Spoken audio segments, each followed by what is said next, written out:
Welcome back into the Lions 24/7 podcast. I am Tyler Donahue. He is Daniel Gallen. He is still inside Spartan Stadium in East Lansing, closing out our post-game coverage. For the first time in 63 days, Daniel, you and I are going to break down a Penn State victory, 28-10 win for the Nittany Lions today. It's Terry Smith's first victory as interim coach.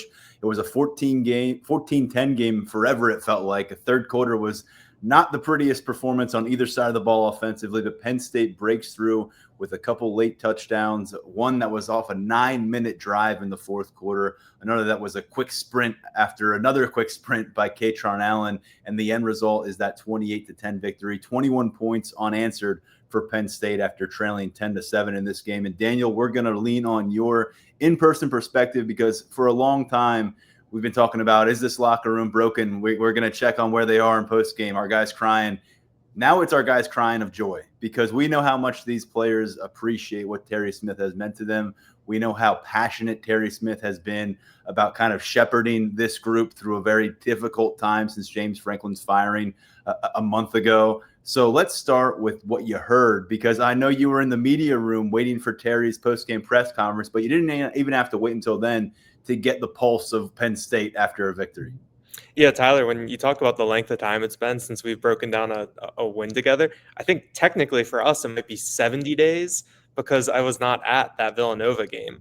Great point. This is the the first Penn State game that I've seen in person, the first win since FIU. A lot has happened since then. But yeah, we're walking down to the media room and underneath Spartan Stadium. And you can hear the Penn State locker room. You can hear guys banging on the lockers. You can hear guys yelling. You can hear Terry Smith singling out individual guys, for their performance. I think I heard something about Audavian Collins as I was walking in. You heard a locker room that was just so enthusiastic, so happy, and that carried over into the players that we talked to.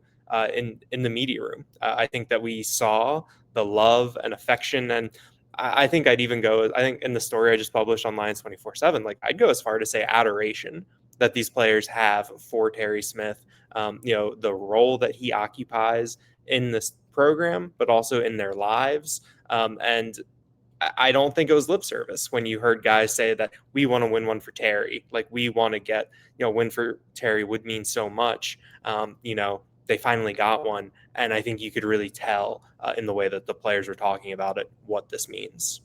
Beautiful thing about football is those 60 minutes present you a chance for some fresh life. And Terry Smith and the players were saying all the right things coming out of the Indiana game throughout this week. You, Mark Brennan, and I, we all picked them to cover the 7-point spread. They did that, winning by 18.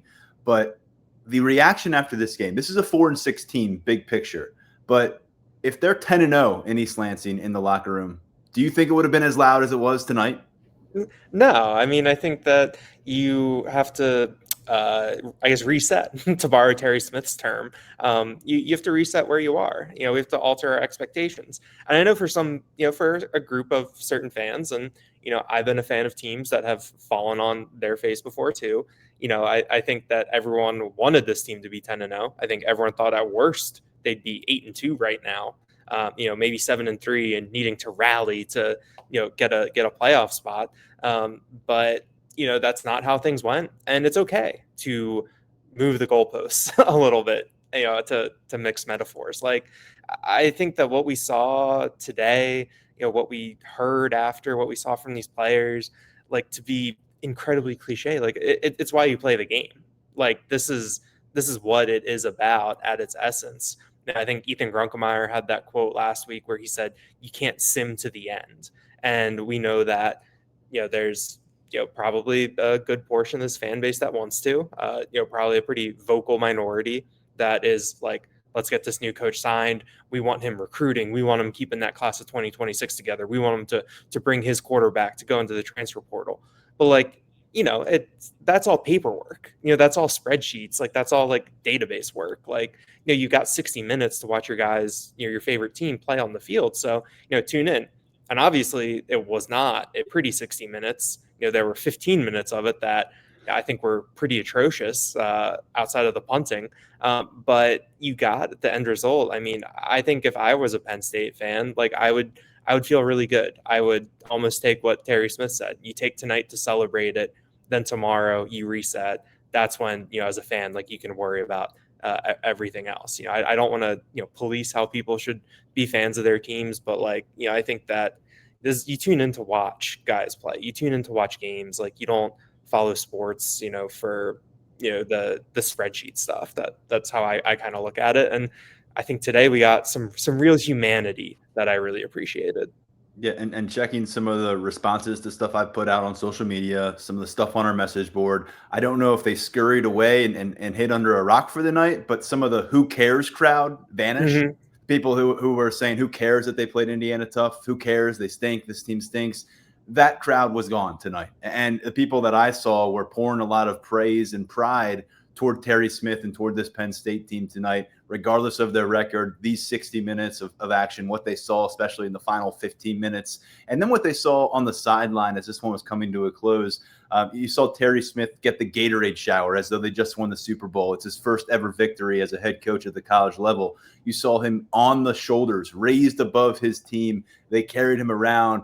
We have video of this on Brennan Cam, and you don't want to miss this Brennan Cam. There's been some rough watches in the last several weeks. This is one I encourage you. It's up on our front page at Lions 24/7 from Mark Brennan down there with his camera, and he had a chance to really put together a great package. And you'll see Terry Smith smiling from ear to ear on top of his teammates. And I would just call it a collective pressure release for that entire sideline is what I would say I witnessed from afar here in Happy Valley, watching from headquarters. What did you pick up? And was it a collective exhale? Was it collective exaltation? Was it some kind of combination of the two? Yeah, I think relief is a word that came up a lot. I think mostly in the questions, but the players agreed with it. Where like I mean a 6-game losing streak, even in like baseball where you play like 162 games, like that's something that can wear on you. And football, I think of any of the professional sports is really the most punitive in terms of what percentage of your season each game is. And so to lose 6 games, that's 50% of your regular season right there. That is a lot. These are guys that wanted to win a national championship. There's a lot of frustration. I think because with team performance not doing well, a lot of that's because individual performances weren't necessarily up to the standard, and it put Penn State in this situation. So I think that you had guys that were just really happy, and it did feel like a weight had been lifted. I think Devontae Ross is someone who has always been pretty positive with us, but he just seemed like he was like on air, like talking about everything, just how happy he was. Keon He was probably coming across the way everyone that watched a 75-yard touchdown toss to him felt like. It was like, oh my gosh, they can do this. The 75-yard touchdown that gave Penn State the lead, they never relinquished it. Big moment in the game for Ross, of course. Yeah, and then like Keon Wiley is someone who we haven't had the most exposure to, but when we talked to him a couple weeks ago after practice, he felt a little, for lack of a better term, like flat. Like it was very, I don't want to call it emotionless, but it was a little monotonous. He's thoughtful, but there was kind of a guardedness to it. That really wasn't there today. Like he was very excited, very I think loose. They brought a lot of guys came in there, and they just all seemed happy.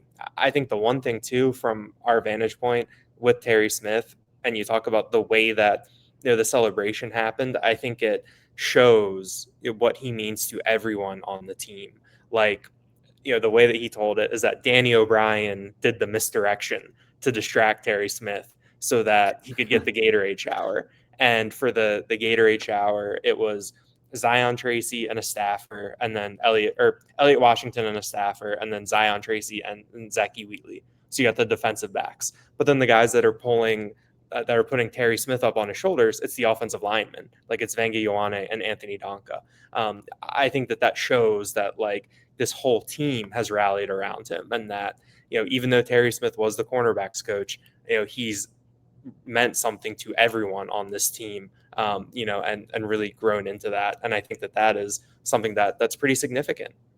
There's a reason why 5 weeks ago or whatever it was, when we're talking about is James Franklin going to get fired tomorrow after the Northwestern game, we're saying if he is, Terry Smith's going to be the interim coach. He commands that kind of respect. He has that kind of clout in the locker room. It's only grown since he has taken on this role. And a reminder for all of us that the quickest way to bridge the gap between where Penn State is now, where they want to be with a new head coach coming on board, is keeping him on board as a glue guy and keeping guys bought into what he's doing because he's in that facility. So we'll see. That's long-term down the road. But in this moment, what stood out from Terry Smith at the microphone when he had a chance to throw some questions his way? We'll have a complete breakdown of that transcript over at Lions247.com tonight. But what were some key takeaways from speaking with Terry?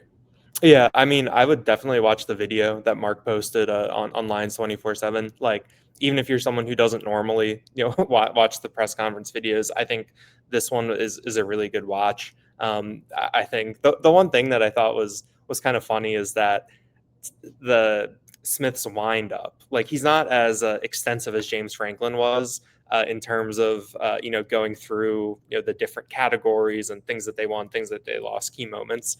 But it felt like today he was a little bit more thorough.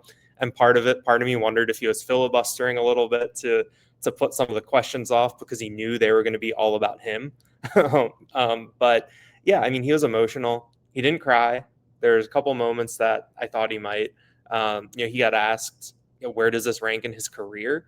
And we know that he's accomplished some really good things and been in some really big moments. And he deflected it and said that it's just that what he appreciates is that he treats these players like his kids. He wants to sacrifice for them, and he feels like that they're putting back into him what he's putting into them, and that's something that he is really I think excited about or happy about.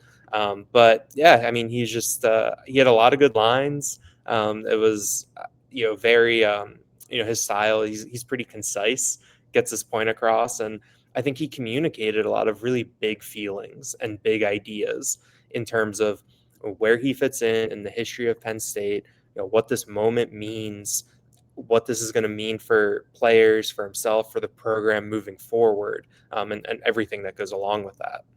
Yeah, a reminder that he's a graduate of Penn State, played receiver here. Multiple kids are graduates of Penn State. Dad's a graduate of Penn State. So the roots run deep for Terry Smith in the Penn State football culture and within the Penn State community. I think that was reflected as well in some of his commentary. Before he got to you guys in the post-game press conference setting, he was on the CBS broadcast as they were wrapping things up, and he was doing an on-field interview. And just a quick quote from that I think stood out. Quote, "We just keep our guys focused on playing hard, playing aggressive, staying together as a team, playing as one, playing for the brotherhood of Penn State, and we all love football. So this is what we want to do. We chose to do it, and I'm happy these guys got a victory." He went on to mention that he felt like they deserved to get a victory before this point, but he's so glad they went out and seized it. And let's look back a little bit because before we got to this point where it's an 18-point victory and we're talking about Terry Smith having this win and the celebratory atmosphere in postgame, it was a 7-0 hole for Penn State after a really ugly series of events. They got the ball first in East Lansing. It's a 3-and-out. That third down play is a shotgun snap to Ethan Grunkemeyer. He can't get a hold of it, has to pick it up and run around, gets dropped in the backfield. They punt. And on the very first offensive snap for Michigan State, they race down, 57-yard touchdown run. And all of a sudden you're thinking, well, did that momentum that we've been discussing coming out of the Indiana game, did that just go up in flames? And we had talked about how this was a Spartans team that was maybe on the brink of having their home crowd turn against them, maybe losing their will to compete. And I'm thinking, did Penn State just get their momentum snuffed out? And did all of a sudden the Spartans find something to get the ball rolling forward for them? What was your interpretation of how things started today? Yeah, it was inauspicious. That's my favorite word to use in these first quarters of these games. It did make you feel like okay, like, could something go wrong? Like, where is this going? I did think midway through the second quarter, after Penn State hits on that 75-yarder to Devontae Ross to go ahead 14-10, that was an answer to a Michigan State field goal drive. So you had these two different swings where, coming off a change of possession, the other team goes one play and scores. And I thought that, shoot, we might be in for like a 38-35 like barn burner, where it's these two teams that have nothing left to lose, that are essentially just rolling out the ball and going. Like, I thought that it might turn into something like that.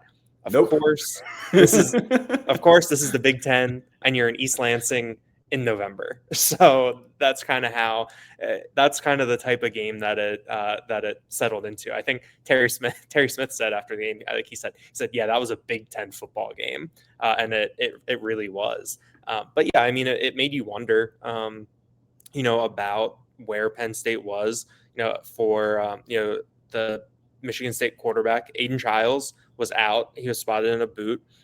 So Malojevic, I think that's it. Close, but he's at one point he scrambles, for a pretty big gain. He's not supposed to be able to do that, and you start going through your mind like of all the things that could go wrong, maybe starting to go wrong. As Terry Smith said on national television, Ethan Grunkemeyer played so-so in the first half, and that was true. And he hit on that 75-yarder to Devontae Ross, and I cited it in my story where Penn State finished 15.9 yards per completion, and you're like, yeah, they were they might have been airing it out. Like, those are good numbers, but then you look at it and it's 5, 7, 7, 25, 75, 5, -1, 4. That last 4 is a touchdown. And that was it. Yeah. And so, in the first half, like, you're kind of like the vertical passing game didn't travel. The running game, at half, like, Allen and Singleton both had 10 carries. So you're kind of like and Allen was decently effective. Singleton, I think, reverted a little bit back to what we saw earlier this year, not last week. And so you're starting to wonder, like, is this going to be another game where we get to the end and Terry Smith is getting questions about Andy Kotelnicki? Like, why did this game play out like this? Why did this offense do this? And Penn State, I think they found something in that second half that they could lean on, and they really did ride that into the end. Well, so they throw that 75-yard touchdown. Let's go back a little bit from there, because they responded to the 57-yard run on Michigan State's first play that put them up 7-0. They marched down the field 12 plays, 75 yards. That's almost a 7-minute drive on their second possession of the game. Kaytron Allen takes a direct snap, finds the end zone from 8 yards out. He's got a touchdown now in 9 of 10 games on the season. And then you see Michigan State go up by a field goal later on. You're kind of riding the seesaw, the 75-yard pass on one play, just like Michigan had a one-play touchdown drive. Penn State had that after Michigan State took the lead 10-7. That 75-yard pass to Devontae Ross, which, again, we haven't seen things like that around here on the Penn State beat very long. And for fans out there, I know it was probably a nice thing to see. But then after that, if you thought they were catching their stride, you get a blocked punt from Denai Dennis-Sutton, his third on the season, remarkably. And they aren't able to do much with it. They had fantastic field position. It ends up as a turnover on downs. This was when Terry Smith is on national TV talking about it being a so-so first half from Ethan Grunkemeyer. One of the things he cited was Grunkemeyer taking that sack on fourth down deep into Michigan State territory. It was a 4th and 3. I think it would have been like a 39-yard field goal for Ryan Barker. It would have given them a 17-10 lead. Instead, they go aggressive. And he said, Grunk's got to get that pass off. We have to give ourselves a chance because that's our only down to do it. And then from there, it's punts, and you're getting punts exchanged back and forth. And Gabe Nwosu deserves a shout out because of what he was able to do and kind of managing the field position battle here over the course of the game. Michigan State's punter did a really good job with that as well for the most part. But finally a breakthrough. And so we're in the third quarter or so. And I think at that stage, Kaytron maybe had 14 carries for 76 yards, something of that nature. Nick Singleton, like you said, kind of wasn't very effective until later. He had a couple of effective runs on that long drive. And I put out there on the Xaverse, hey, maybe this is a game where you just get the ball to Kaytron Allen 25 times and see where it leads you. And that's what the plan was. And not just Kaytron, but Nick Singleton involved there too. I think he had, let me check, Singleton was up to 15 carries on the day and Kaytron 25 carries. So 40 combined carries for these guys. And that's what they did on that ensuing drive where they go and take a commanding 21-10 lead. They run the ball 12 consecutive times. 3 of them were scrambles from Ethan Grunkemeyer. I think it was a 4-yarder, a 9-yarder, and a 10-yarder. So you saw the quarterback using his legs a lot. But it was also Nick Singleton, Kaytron Allen, kept the chains moving. And then that took 9 minutes. Not only did you get an 11-point lead out of that, but it took 9 minutes off the clock and left, I think, less than 5 minutes in the game for Michigan State to try to overcome a 2-possession deficit, which seemed pretty insurmountable for them the way their offense was playing at that point. But Daniel, what a statement drive. I think that's what Terry Smith referred to it during his post-game press conference. It was a statement drive. He talked about being able to finish the game, and he gave a lot of credit to Kaytron Allen, and we will too. Guess what? He got to 25 carries. He lived up to my post.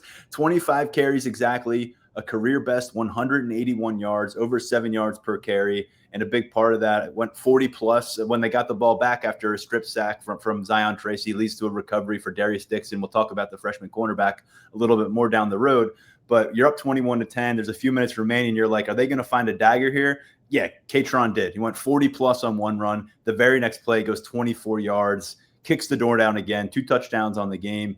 And, man, this is kind of becoming what could have been, not necessarily to be in the playoff hunt right now, but if they treated Kaytron Allen like a primary weapon early on, like we were ripping our hair out trying to say through the first 6 games, he maxed out at 16 carries in any game through the first 6 games before James Franklin was fired. This is now the 3rd time in 4 games that he's over 21 carries. And we're seeing the difference in the way this offense can operate. And today, the way the offense was able to put away a win. Yeah, I think that drive reminds me of the Minnesota drive a little bit from last year. I know that you didn't necessarily have the same, high stakes 4th down conversions. But in terms of going into a drive and essentially being like, all right, we're going to impose our will on you and we are going to end this game, put it out of reach, get in the end zone. I think that really showed. I think Grunkemeyer, using his legs in a couple of those moments, I think that was a really big deal too, especially because we talked about it. Liam Clifford was QB2 today. On that pregame availability report, you got Jackson Smolik out, Drew Aller out, Beckham Kritza out. That's the only 2 guys listed as quarterbacks on the roster who were out here in East Lansing are Ethan Grunkemeyer and Jack Lambert, and then Liam Clifford is the number 2. So anytime Grunkemeyer took a hit or ran or whatever, you held your breath a little bit. Yeah. But I think that he played a very gutsy game. I think that he adjusted well. I do think that for part of the game, it did feel a little bit like what we saw earlier this year, where it felt like the goal was to minimize mistakes and not necessarily make plays. But the way that the game flow went, I think Penn State did a nice job adjusting and putting the ball in Kaytron Allen's hands, and I think he did a really nice job. Yeah, Ethan Grunkemeyer, 2 pass attempts after halftime, 1 incompletion, and then 1 that you may not. Yeah, that's right. Luke Reynolds had a drop down the field, tight end. Been a rough kind of span for the tight ends. We haven't seen them really flashing in the way you'd hope. But getting back to Grunkemeyer, the one completion that in the second half was probably one that a lot of people watching didn't realize was a completion. It was Devontae Ross coming around, a little bit of a shovel there, and he's into the end zone. A lot of that was due to Devontae Ross getting horizontal, showing his speed, reaching the end zone. Ethan Grunkemeier's easiest touchdown pass of his career, probably. But that's the only completion they had through the air after halftime. I think he was at 123 yards passing through the first half, ended up at 127 yards, 2 touchdowns. He avoided an interception, maybe was hesitant at times, certainly was hesitant at times, and a couple sacks in moments. But you come out of this game, Ethan Grunkemeyer and the offense did what they needed to. And ultimately, I think, Terry Smith or somebody gave the credit to the offensive line, because give us the color a little bit on what you saw in the postgame. It's not something I have not experienced in a postgame for Penn State. And the offensive line has taken its heat this year. Just about every position group has, but they've been a little bit more ladder on that group because of the expectations preseason. They got to take their flowers a little bit after a game that really relied on them getting the job done in the trenches. Yeah, so we're in the post-game media room, and I think I was making my way. I forget who I was talking to. I might have just talked to Gabe Wosu and was maybe going over to Ethan Grunkemeyer, and they come in and they yell, like, the whole offensive line is coming in. And it's like what? And you see all 5 starters. You got Shelton, you got Ioane, you got Dawkins, you got Donka. and you got Rucci. They all come in, they set up some chairs, all 5 in a row. The media is in front of them in a big crowd. People are standing in chairs. And I think Mark Brennan is going to have the full video of it. But the 5 of them, they took questions. I think the understanding that I got, I went over, talked to Devontae Ross during this, and Mark was over there. So, I was maximizing our efficiency. But the impression that I got was, they wanted to come in together after that performance that they had. I assume that maybe one or two was going to come in, but they wanted to come in as a group and talk. And I think that's pretty neat. The one thing that I can think of that's similar to this is back at the end of the 2022-2023 Penn State basketball season, the year they made the NCAA tournament. They beat, I think, Maryland in a thriller to end the year. And all of the seniors, that was senior day, so all the seniors came in and stood at the podium in the BJC to talk, which was a really unique thing. But yeah, I mean, I haven't really seen that for football. I know that after the Ohio State game in 2022 at Beaver Stadium, Penn State made the entire starting secondary available. But that was the thing where that was like after the fact. We kind of looked at everyone that we talked to and we were like, wait, we talked to Kalen King, Daquan Hardy, Joey Porter Jr. I forget who the starting safeties were at that point, but you were kind of like, oh wait, we did talk to the top 5 defensive backs, but this was guys coming in as a unit. The one thing I just thought of when you were talking about this before, Tyler, is that I assume that it's probably pretty nice for Penn State to be on the other side of one of these games. I feel like this has happened the past couple of years where we get to a game, it happened at Iowa a couple weeks ago, where it's like, wow, this team only threw the ball twice after halftime and beat Penn State. I know Michigan in 2023. That was the most brutal example in Beaver Stadium. Yeah. Yeah. Like Michigan has done this to Penn State. Iowa has done this to Penn State, even with the running backs, even with the running game. We haven't really talked about Penn State doing it to someone. So I think that's probably a feather in the cap. And, these guys have long memories. So I'm sure some of them, can recall having this done to them. It's a disheartening way to lose. It may be the worst way to lose. And Jonathan Smith, good luck to you, sir. Second-year coach for Michigan State, 7 consecutive losses now for them, a lot of them by wide margins. Obviously, this one was close for the most part, but Penn State pulling away and really stiff-arming them to the turf by the end of this game. But losing streak is over here. It continues in East Lansing. Daniel, when we talk about the defense, again, a lot of pressure applied over the course of this game. There was a big takeaway for us after the Indiana matchup. Highest scoring Big Ten offense comes to town. You're worried about how many points they're going to put up. They get to 27 eventually. They have to get those last points in the 36-second mark. But overall, it was a breath of fresh air to see them getting after the quarterback, Mendoza, last week. They were able to do that, especially as this game wore on late. A couple of roughing the passer penalties that opened the door maybe for Michigan State when they were down by 11. But just the next play, Zion Tracy with a strip sack. Fellow cornerback Darius Dixon picks that ball up, and then you have Kaytron Allen racing to the end zone a couple plays later. And by the way, before we fully shift to the defense to finish out the show, Cooper Cousins, hell of a block on Kaytron Allen's 24-yard touchdown run to make it 28-10. He was at right guard in that situation, pulled to the left and buried. I think it was a linebacker who was coming off the edge, would have had a shot at Kaytron, did not have a shot at Kaytron because of Cooper Cousins. And we saw some mixing and matching again on the right side of the offensive line. Anthony Donko at guard, then over to tackle with Nolan Rucci going to the sideline. TJ Shanahan getting back involved at right guard. And like I said, Cooper Cousins at right guard to finish this thing off. We said it earlier this week. Cousins is going to be a very important piece to watch moving forward, not just because of his on-field role and the expectations, what he could be as an offensive lineman, but he can be a linchpin for the locker room through what will be a transitional phase for this Penn State football program. So I just wanted to make sure I mentioned that because we haven't had a lot to talk about regarding Cousins coming out of games. Getting back to the defense, though, as I said, the pressure was there today. And Denai Dennis Sutton now has strung together a couple games here as his senior season is starting to come to a close. Individually, he has probably been one of the top 2 or 3 guys taking heat for what he has not done this season. In terms of expectations with that big roster retention movement last winter, he was one of the premier names there. But the last couple of weeks, as this defense has taken a step forward, he has certainly done that individually. And in this case, 2 sacks on the game. He had another QB hurry, and it was an important one. It was a 3rd down situation where Michigan State's quarterback He basically gets hit as he's releasing the ball by Denai Dennis Sutton. It's not a good pass, incomplete, results in Penn State getting the ball. And then he also had a blocked punt, as I mentioned, third time this season. Good for him putting it together at this point. I think there's been a lot of questions about where his NFL draft stock has gone. He's got 3 sacks in the last couple of games after having 0 sacks in the first 5 Big Ten matchups. Yeah, I had to turn my snark meter down a little bit where after he after he blocked that punt, I said, wow, Denai Dennis Sutton has the same number of blocked punts as sacks this year, which is not how I think anyone would draw it up. But by the end, he got that advantage back out to 5-3 in favor of the sacks. Yeah, I think that this defensive line is, I think, coming into its own a little bit.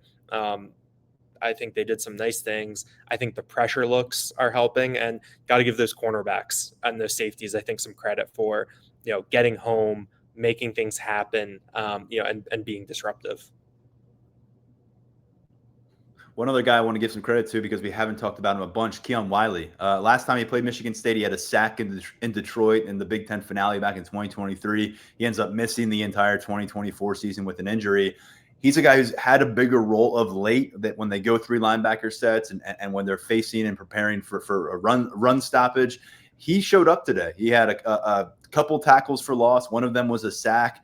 And he's somebody, it's nice to see that progression. He's a redshirt junior, but it feels like he's a younger piece because we just haven't gotten a lot of exposure to him. So good to see him taking steps forward. But I'll tell you what, you want to talk about young pieces showing up. Darius Dixon got his first career start. AJ Harris, I think you did a nice job of kind of narrating the situation for our followers at Lions247.com with your pregame coverage. He was listed as questionable. He was involved in drills, but he was, I think, toward the end of that drill line, if not at the end of the cornerback drill line. He ultimately doesn't go. He's been the starter throughout the entire season so far as a junior. Without him, it's Darius Dixon who gets the nod. I think maybe some people would expect Elliott Washington, the junior, but Dixon's a guy we've heard great things about. Harry Smith told us about 6 days ago, that he had a bit of a freshman wall at some point mid-season. We didn't see him play defense against Iowa. We didn't see him play defense against Ohio State. He was involved on special teams. But last week, a big jump in his opportunities. He had a strip sack against Indiana. This time around, he comes up with the ceiling fumble recovery. He was fantastic in open field tackling. I think he turned a lot of heads with what he did in bringing ball carriers down to the ground. And you mentioned the coverage downfield. And I'll remind people what I said just a few days ago on this podcast. King Mack, junior safety, had a conversation with him after a practice on Wednesday, and I asked about Dixon directly. He told me twice he is the future here at Penn State. I'm not sure if he was talking about defensive backfield, or the team at large, but today you saw a glimpse of that future. And after the game, we actually saw Darius Dixon, and that was pretty notable because I've covered this team for 9 years, and we have never, ever had a true freshman available in post-game coverage during a regular season. They have to make the locker room entirely available for some of these bowl matchups, so that kind of changes what we're able to accomplish in talking to players.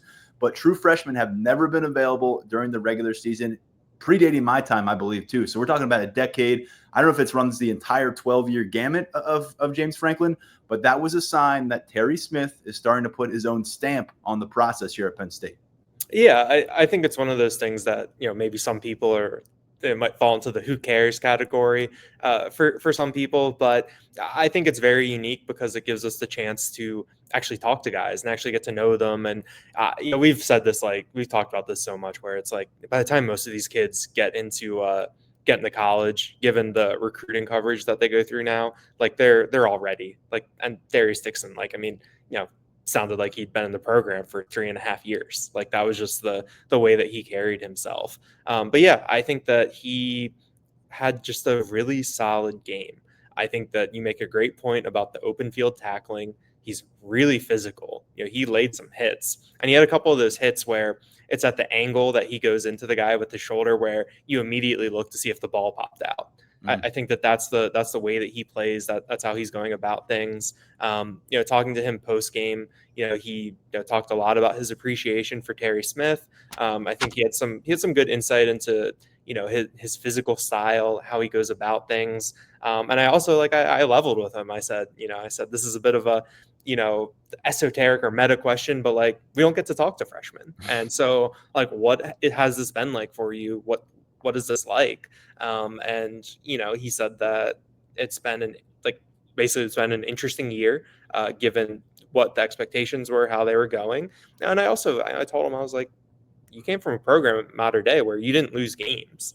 And this was a team that hasn't lost games. And, I think he had a very mature answer where he's like, I've lost championship games. I've lost like these other important games, these big games. And, he talked about, how you channel that moving forward. So I'll have more from Dixon probably on Sunday. But, you made the joke before we started recording, like, when we get the list next week of who's going to talk. I think we're excited to see the list of who's going to talk.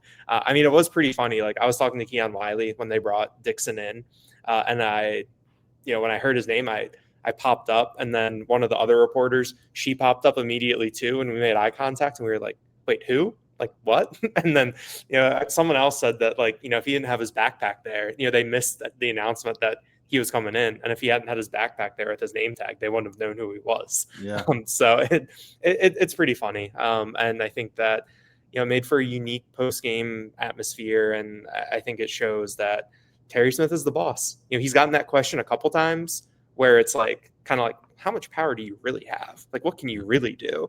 And he's always said, well, I'm the guy. Like, I can do whatever I want, and I think that's showing through. Yeah, I look forward to our Tuesday Zoom calls with Yvonne Kamaju and Toby Howard, Alex Tash. It's going to be great. Greg Kincaid out there, that Penn State's SID. Hopefully he gets that done for us. But, yeah, it's nice to see. Breath of fresh air, I'll have to say. Let's close with this, Daniel, and we'll regroup on Monday after Terry Smith's weekly press conference. It'll be the start of Nebraska week when they come to town next Saturday. But we'll also get Mark involved in the conversation as you guys get back from Michigan and kind of recap some more stuff from this Saturday. But what does this mean? What does this moment do for Penn State? 6-6 is still in the sights. After seeing the way they're celebrating together, I'm maybe not so much on the fence about the bowl game. I still don't know what the logistics look like with the bowl because of the players potentially hitting the portal if a coach is hired and staff members maybe making their next step in early December, mid-December. That's the way the world works. But win the next two, and you can maybe get a 13th game and actually finish this season above 500. Not to get ahead of ourselves with the Nebraska game, but based on what you witnessed today on the field, what you heard and saw after this matchup, what does this mean for Penn State with 14 days remaining in the season? I think it means that they're not rolling over, and they're not resting on their laurels, or that's not the right word for it, but they're just not giving up. They're not quitting. I know that's something that we've talked about. You wrote a nice story, Friday before the game. But I think now it's like they've got proof of concept for, all this stuff where it's like, we say we're not quitting. We say we're trying our hardest. We say we're doing all this stuff, but it's still a loss. And now they have it, and it's a win. And I think the way they did it is pretty big. Mark asked Terry Smith after the game, like, what's his message in the locker room? And Terry Smith said, you celebrate tonight, tomorrow you reset. I think he said, we're fighting for our life. I'm going to try to pull up. Yeah, he said, we're playing for our life to make a bowl game. So there you go. I think that's the message from Terry Smith. And, I think that even if you have, I think that we can have a bigger conversation about like a bowl game later on. But I think that if you were to go into, a lower tier bowl game with a bunch of guys opting out, I think that also there wouldn't be surprise opt-outs because we all know what the deal is with like half the roster in terms of the seniors and, the draft.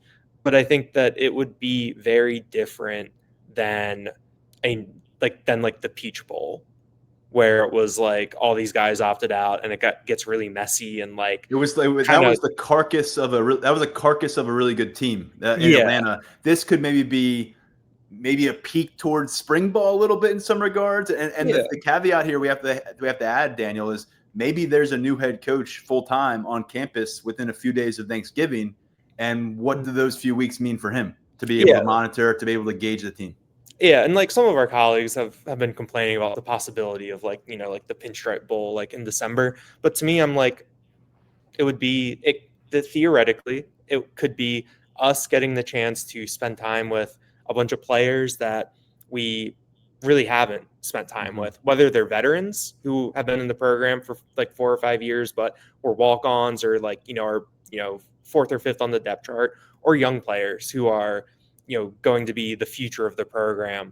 I think that would provide a unique opportunity, for us, for fans, for the players. I think that's how I'm looking at things. And I think that like Terry Smith, like he doesn't want to lose. Like, he wants to play as many games as possible. Like that's why you get in this for. So maybe next week we can have like a blowout, like coaching search update. And also me, you and Mark talk for, 30 minutes each about our thoughts on the Pinstripe Bowl or something along those lines. I'd get my popcorn out for a Pinstripe Bowl matchup against Pat Narduzzi and Pitt. I'd get my popcorn out for that. And yes, the coaching search rolls on. There's been some significant developments in that regard. Dropped a few long notes over at Lions247.com. So make sure you're checking in on that. I think next week we will set some time apart to kind of catch everybody up on where things stand. Daniel, appreciate your perspective. I'll have one more, since I know that we have some of our listeners and Penn State fans are fixated on this. We got the land grant trophy. So have to mention that. I thought there was a good anecdote from Keon Wiley, where evidently Keon Wiley, Dom DeLuca, and Dakari Nelson, they sit together, I think sort of in the front of the meeting room. And so during a team meeting earlier this week, Keon said either Sunday, Monday, or Tuesday. But I think that means either Sunday or Tuesday, because I don't think they meet on Mondays. But he said that Terry Smith pointed to the three of them, Wiley, DeLuca, and Nelson, and said that, you guys are the designated land grant trophy guys, that after we win the game, you guys go get it. And so, I think that kind of speaks to Terry Smith a little bit as the coach, as the swagger that he has. And, I think that we all, kind of laughed when he said on Wednesday that it's very important that we maintain control of the land grant trophy. But, I think that it does mean something to him, someone who was in the program a little bit. And I think the offensive lineman said that there was almost a mishap when they were carrying it into the locker room. There's a little bit of a low doorway, and we know how tall that is, and there's the figurine on top, but they got it through safely. And also a shout out to the poster on our board who has been posting Photoshops of the land grant trophy and various historical events. If you've seen me, laughing or smiling during this, it's because I'm trying to find notes in that post-game thread, and I keep seeing a new Photoshop. So, So, I think also, like, it's what makes college football fun. Like, it's something different. It's something unique. It's a quirk, and it's something to embrace a little bit. I did hear there were some concerns about the flight being weighed down and some balancing issues. So they were going to throw that trophy into Brennan's SUV for his drive home.